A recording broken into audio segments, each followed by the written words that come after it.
Yo guys, it's done. This is the look. Alright, downside of buying second-hand lamps, that this lamp signal on the right is spoiled. So basically the left side is good. I'm gonna do a low beam test. Put the signal lights on so you can see the right one doesn't work, the left one works.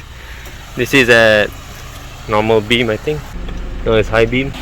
Fucking noise, right? Also changed the bottom light. It's only like 80 ringgit. That's that, bro. All white.